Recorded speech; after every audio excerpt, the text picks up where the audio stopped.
Hey everybody, Tyler Howell, owner and general manager at Whole Property Management here to talk about six tenant landlord laws in Colorado that you probably don't know about. And if you don't feel bad because a lot of these are very new. There's been a avalanche of new tenant landlord legislation that's come down the pipe in the last few years in Colorado.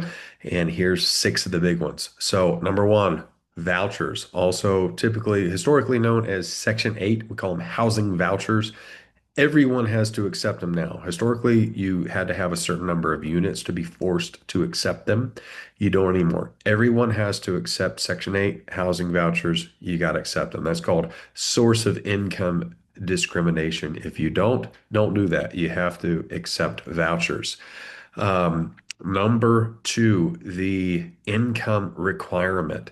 So previously, you could require whatever income ratio to the rent that you wanted, three, four, five times the rent. That is not the case anymore. Now in Colorado, you can only require that a tenant makes two times the rent in income. Now, the bill does not state whether that's gross or net income. So I would recommend that you interpret that as net income. But if your rent is $2,000 a month, you can only require that the tenant makes $4,000 a month. Number three, around pets. So you can only charge a maximum additional security deposit of $300 for the presence of pets, and you can only charge a maximum pet rent of $35 per animal. So big change there.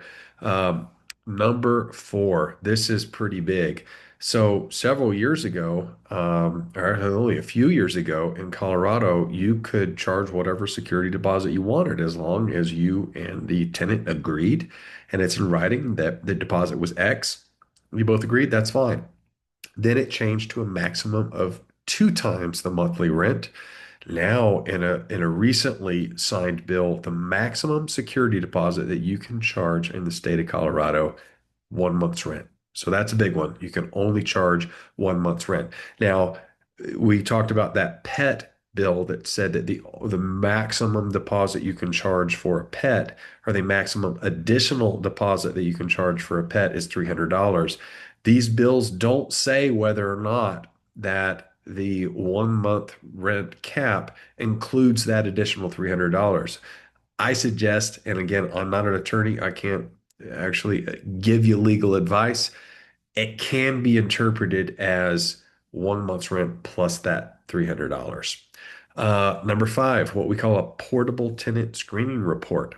So you are required to accept a portable tenant screening report. And what that means is that the tenant has already applied with another landlord or property management company and received a credit report, an eviction screening, and a background check that they have obtained from that person or company.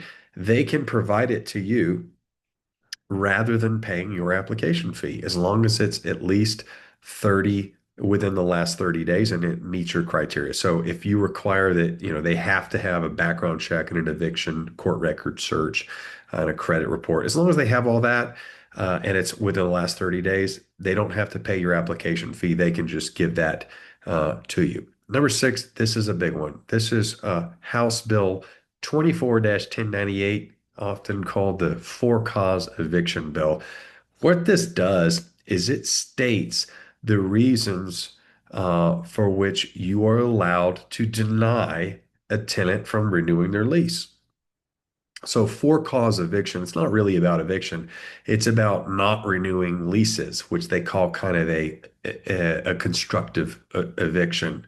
And what this bill states is that there are only specific reasons that you can cite to deny a tenant from being able to renew their lease. And they are that you're selling the property, that you or a family member are moving into it, or that there's repairs or renovations that are going to occur that are so extensive that they don't permit the property to be habitable during that, or you're demolishing it or you're converting it to a short-term rental. But there are specific reasons why that you're not renewing their lease. And essentially, what that's doing is they're trying to get away from people just not renewing a lease because, hey, these people are too needy, or I don't like this person. They call it arbitrary reasons for displacement. Different ways to look at this stuff, but that's the reality of the bill. You do have to give them 90 days. So if you know you're going to sell or move into the property, you need to tell them 90 days before that they're not going to be able to renew their lease because of those reasons. Those are a few of the big new legislative items that have come down the pipe. If you have questions, you need help managing your rental property, give us a call here at Whole Property Management, 720 737 1373.